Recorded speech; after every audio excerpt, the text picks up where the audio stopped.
Have you ever watched someone stay in a relationship that clearly diminishes them? They laugh a little less. Their eyes seem tired. They make excuses for treatment that would make you wince. You wonder why they stay, why they accept so little when they deserve so much more. The pattern is subtle at first, woven into everyday moments, small compromises that slowly reshape who they are. People who settle for less often move through relationships with a quiet resignation. They show up, they participate, they love, but there's a heaviness beneath it all, a sense that they're grateful just to be chosen, as if being wanted at all is enough. You might notice them in conversations, quickly agreeing, rarely pushing back, smoothing over conflicts before they fully surface. Their laughter might sound slightly muted. Their opinions feel careful, measured, like they're always calculating how much of themselves is safe to reveal. There's a presence that adapts, that molds itself to fit whatever space is offered. You might see them at dinner, nodding along to plans they didn't choose, places they don't want to go. Their gestures are accommodating, almost preemptive. They anticipate needs, adjust their expectations, minimize their own desires before anyone asks them to. It's in those small surrenders. The birthday forgotten without apology, the late nights unexplained, the promises that dissolve like sugar in water, that you begin to recognize the pattern even before they do. There's a quiet ache in watching someone accept less than their worth. People who settle often carry a deep internal belief about their own value. When you're with them, they can seem content, even happy. They speak fondly of their partner, highlighting small kindnesses, defending behaviors that raise your concern. Yet beneath that loyalty, there's a persistent whisper, a voice that tells them this is the best they can expect. Their mind often circles back to the same calculations, weighing their flaws against their partner's presence, convincing themselves that asking for more would be ungrateful or unrealistic. They have routines that suggest acceptance, but in telling ways. Needs go unspoken, boundaries remain undefined, disappointments are swallowed with practiced ease. On the surface, they appear easygoing, even selfless, but it's easier to sense a quiet resignation they keep between themselves and their own heart. You might notice them hesitating before expressing a preference, as if checking whether their desire is worth the potential conflict. It's not weakness, it's learned survival. Relationships feel like a privilege to them rather than a partnership. In moments of intimacy or conflict, they yield, apologize, take responsibility for tensions that aren't theirs to carry. You may observe them shrinking slightly during disagreements, their voice softening, their words becoming more careful. There's a rhythm of giving and receiving where they always give more, though it feels natural to them, invisible to those around them who benefit from their endless accommodation.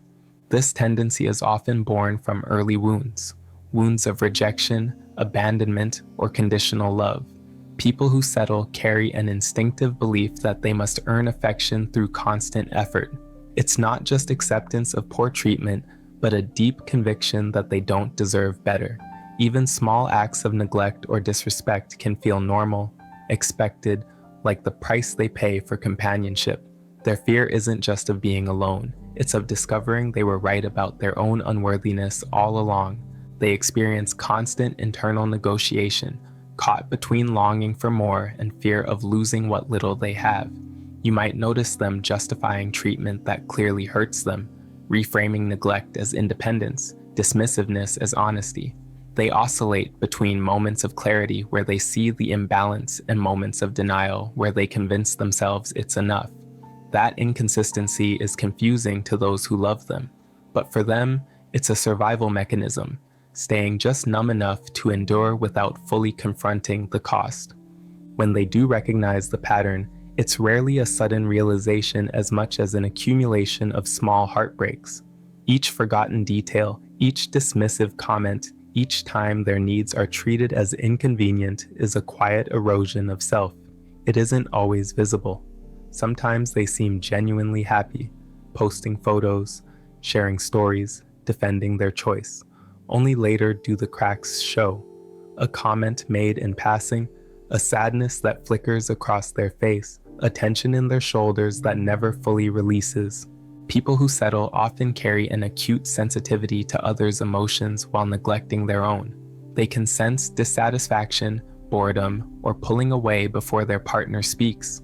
This constant vigilance is exhausting. Settling becomes a way to manage this anxiety, a method of keeping the relationship stable by requiring less, expecting less, being less. If they don't ask for much, maybe they won't be left. It's important to see the courage hidden in this behavior. They aren't weak or foolish. Often, they are deeply loving people who have learned to direct all that care outward while leaving themselves empty. You might notice it in how they light up when their partner shows the smallest affection, how they cling to scraps of validation as proof they made the right choice. It's just that their fear of abandonment and belief in their own inadequacy outweigh their capacity to advocate for themselves. People who settle often hope that by being understanding, flexible, and undemanding, they'll finally be loved the way they long to be. But in doing so, they create a painful paradox. The very strategy meant to keep them safe ensures they never experience the full, reciprocal love they crave. It's a quiet tragedy, played out in relationships that look functional from the outside but feel hollow from within. Sometimes glimpses of their true self emerge, a moment where they express frustration, a conversation where they admit they're unhappy, a flash of anger that quickly gets suppressed. These moments are fleeting, but they reveal the person beneath the pattern, someone who wants more yet struggles with the belief that they deserve it.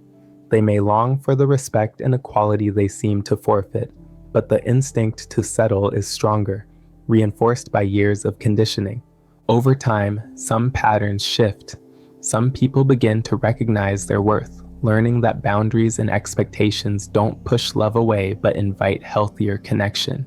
Others continue their rhythm, accepting less in a delicate, sometimes invisible exchange. Settling is an expression of both fear and hope, fear of unworthiness and hope that endurance will be rewarded. Observing it closely, you realize it's not about lacking standards, but about a deeply rooted belief that they don't deserve to have those standards met. The behavior is protective, adaptive, and profoundly human, woven into how they speak, what they tolerate, and the quiet ways they disappear into someone else's life.